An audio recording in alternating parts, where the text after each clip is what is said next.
Alright guys, welcome back to the channel. Make sure to hit that subscribe button, like this video. We got a special one for you today. We're doing a little bit of a Celtics Q&A. So if you saw my tweet at FGuyBoston on Twitter, I asked you guys, ask me a question. I'm going to answer it in an upcoming YouTube video. If you saw that, if you got your question in time, you're going to get a shout out and featured here on the channel. And you know what? I think we'll do another part of this. So this is going to be part one. If you guys want to ask your questions now in the YouTube comments below, we just might do another part two of the Celtics mailbag, of the Celtics Q&A. I don't know what we're titling it yet, but we might just do that. And I threw on the Larry Bird retro jersey for this. Probably going to take it off immediately after recording because it's hot as hell right now. We're going through a heat wave. But nonetheless, I'm doing it for you guys. Let's get right into the first question. All right, so first up, this is coming from my man AC. He said he didn't want credit for this, but he's the one that DM'd me and gave me the idea for the video. So shout out to AC. I know you asked, you don't need to get credit or whatever, but you're getting your damn credit. Shout out to AC. His question is, on a scale of 1 to 10, how confident are you that Brad Stevens will be a long-term fixture as the head of ops? So if you listen to the Unleashed podcast, my podcast that gets published on this YouTube channel, a couple weeks back, maybe, 2 or 3 episodes ago, I was like, I don't think it's a long-term thing. This isn't a long-term thing. But since then, we've seen the Kemba Walker trade happen pretty quickly. We saw the Ime Udoka coaching hire happen pretty quickly. Brad Stevens is off to a pretty damn good start as a GM, head of basketball operations, president of basketball operations, whatever the hell his title is. He's off to a pretty damn good start. So I'm not going to lie. Based on what we've seen now, I think Brad Stevens may have a little bit of long-term in him here. I had said probably, 2 years. That was my original number. And I'm thinking it's going to be over that now. And again, I'm just judging it off what we've seen. What have you done for me lately? He's done pretty damn well, so I think he's off to a good start.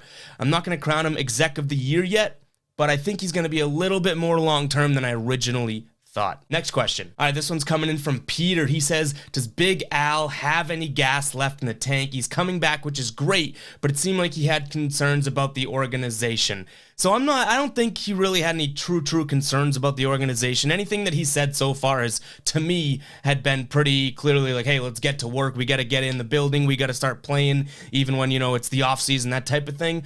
But in terms of what he has left in the tank, and I said it on my last episode of the podcast, are all of these questions going to be me just plugging my own podcast? I had said, and I kind of left Al, I probably didn't give him enough credit. I had said Al Horford's going to be a presence, not a player. And I think people may have misunderstood that because I'm not saying Al Horford won't be able to do anything or won't be able to contribute on the floor. My point is that we shouldn't expect him to. Like, Al Horford's not the guy that you get now and you're a championship contender. So Al Horford may have a little bit gas left in the tank.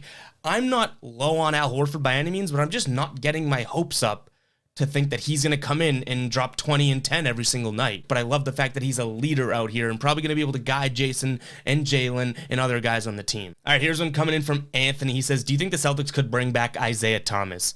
Honestly, I would love it for the theatrics of it and everything like that, but I don't think Isaiah Thomas would necessarily fit here right now. Now, they do need another point guard. I think there's a couple questions about that, if I'm being honest. I do think they need another point guard, but I don't know if it's a guy that, is small and can't defend. And I love Isaiah. You guys know that if you've been following me for a while. He's literally probably my favorite Celtic in the last 20. Like, he's up there in my mind, right? For what he did for the city. I love Isaiah Thomas. I don't know if he would fit here. I would take him back because why not? But I don't know if they need a small, undersized point guard right now. Could they bring him back? Yes. Will they bring him back? Probably not. Would I like him to be back? Yes. Do I think it'd be smart to bring him back?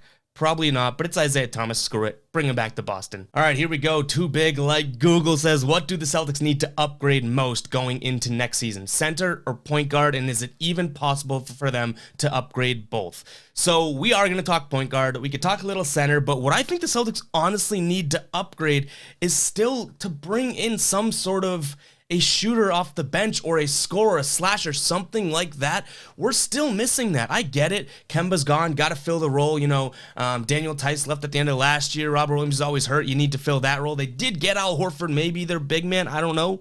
But my concern is still that, are we going to just let Semi Ojeleye shoot a bunch of threes or Grant Williams shoot a bunch of threes? But that's still a need. Now, I don't know if it's the most, but I just want to make sure, especially, Google asked this. It's like, people are forgetting that was an issue last year, the bench scoring, the bench shooting in particular. So don't forget about that, because they haven't done much to get anything to upgrade there, I guess, you know? But center or point guard, I really think point guard, just as this team stands right now, they do need a point guard more than a center. I'm high on Moses Brown. Maybe that's just because I'm buying into the hype. But if you have, Tristan Thompson, Moses Brown, Al Horford, and Robert Williams, I do think you have enough to go around in terms of at least plugging and playing at the big man position. Point guard, Marcus Smart, Peyton Pritchard, Tremont Waters. They got to do some work at that position for sure. All right, let's see. Egg says, where do you see the Celtics win-loss record compared to last year? Another 500 first-round exit or higher than that? What are your expectations for free agent and the remainder of the offseason? All right, let's just answer the first part there. My prediction, and I'll probably be doing the official predictions when it gets closer to the year, obviously, knowing the team and whatnot, but I think that even though the team on paper may not be as good as last year, which is scary to say, I think sort of the culture and the vibe of the team right now got so shaken up this offseason already. New coach, got rid of a guy that was making a lot of money, not contributing, to wins as much. And you brought in a guy like Al Horford, who, like I've said, is going to be a huge presence on this team. I do think that they're better, but I don't think that was the last chip to fall. Like, they need to do a lot more if they want to make it to Eastern Conference Finals or the Finals. I don't know. I think that there's a lot more work to be done here. I don't know if it's another trade. If you want to hear my trade conspiracies, check out the last episode of the podcast. Told you guys I was not going to stop plugging this podcast. So I do think we're sitting at a similar spot as to last year right now. In terms of where they started the year, but I'm thinking like a 4th seed or something like that, not a 7th seed. Just not over the top yet. Is that fair? All right, Carlin, my man Carlin, shout out to Carlin, old college roommate, shout out to you, man. He says, who's one player you wish was on the Celtics that wasn't on the team last year? Honestly, so there's obvious names like Bradley Beal or Damian, some of these names that are floated around. I'm not going to go superstar here. I'm going to go like slightly realistic, okay? I think Nerlens Noel would have been huge for this team this year, past year. Like, obviously, there's a few other names too out there, but I'm just going to say it. I think Nerlens Noel had an absolute breakout year, played really well. He's going to get a bunch of money in free agency. I think that's a guy that I really, really think, could have helped the Celtics, especially once they got rid of Tice and Daniel and Robert Williams, was injured night in and night out type of thing. Having a Robert Williams, Nerlens Noel combo while still having the Tristan Thompson type of player, like that's a good big core to me. Those two young guys, Nerlens and Robert Williams, give me Nerlens. Also hometown kid, so shout out to Nerlens. All right, here's one coming in from Patrick. He says, start one, bench one, and cut one. Horford, Rob, and Moses. I think I gotta go. I feel like this is a tough one because, obviously I want all these guys to be somewhat involved, but the answer to me is pretty easy here. You start Rob, you bench Horford, and then you cut Moses. I hope by the end of the season, my answer changes to start Rob, bench Moses, and cut Horford. You might as well roll with these two super young kids if you're looking towards the future, but right now, Robert Williams start, bench Horford, and cut Moses, sadly. All right, Prince says, is Ime Udoka's time under Pop as an assistant coach the main factor in his hire as the new Celtics head coach? I read that Smart, Tatum, and Brown pushed for him, but that just seems more like the cherry on top. Honestly, I think, so I'm kind of in the same boat. I think that those are the two factors, but I think the biggest factor is that second one that you're saying is the cherry on top. I think the fact that Tatum, leave Smart out of this for a second, I think Tatum and Brown saying, hey, we like that guy, to Brad proves a lot, and I think that's the reason he got hired. Now, what I will say is that I hope this is going to say a lot about Tatum and Brown. Like, this coaching hire says more about Tatum and Brown than it does Brad, in my opinion. Because Brad said, you know what? This is how the league works. I'm running with my superstars. I am rolling with you guys. Who do you want as a coach? They pick him. I hope Tatum and Brown are not just trying to get a friendly face or a friend in the locker room. I hope that they picked him for the right reasons. And Brad Stevens said, hey, guys, I trust your opinion. I like him too. Let's run with it. All right, here we go. From German. Do you prefer to have Smart extension or future cap space? This is going to roll into the next couple questions we have because I'm going to schedule them out here from Marcus Smart related. I don't know. Marcus Smart at the end of this year, if he hits free agency, whether or not you think he's worth it, he's going to be demanding 18 to 20 million bucks by my calculation. I don't know if that's a Marcus Smart price. I don't know if Marcus Smart's an $18 million a year player. So do I prefer to have an extension, pay him the money, or a future cap space? I know I kind of skirted away from that question, but that's just because my mind's not made up on it yet, to be honest. Here we go. The Chaser says, what point guard should we go after, or should get the keys to Marcus Smart? I'm going to put all these together here. Then Steve says, what do we do at point guard next season? Give Marcus Smart the reins or look at other options? And then John says, who will be the starting point guard next season? So we'll start with who's going to be the starting point guard at the start of next season.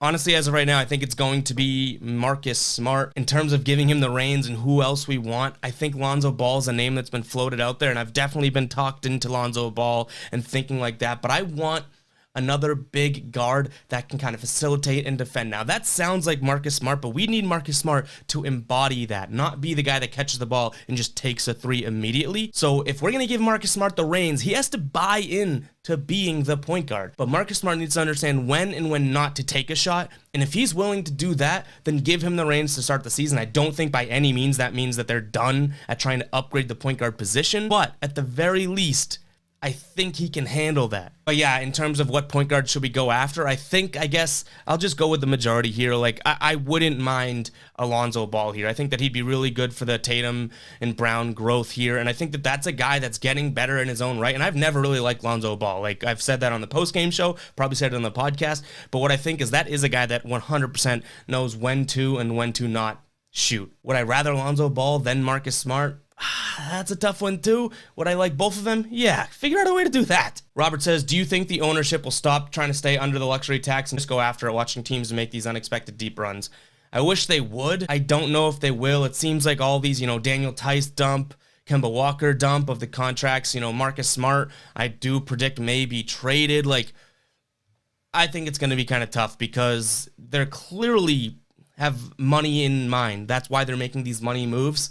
So we'll see. I do wish, you say, do I think? But I'll say I wish the Celtics would be one of those teams that says, hey, let's try and get whatever we can get and we'll pay the taxes. Let's try and make a run, even if it's for a short time. Tyler's saying, do you want us to trade back into the first round? Easy answer for me is no. Like, I don't think this team needs another super young rookie. I don't think they need another first rounder. I view the Moses Brown acquisition in that trade as that sort of 16th pick. And the kid's already got some NBA experience. So I don't think they need to trade back into the first round.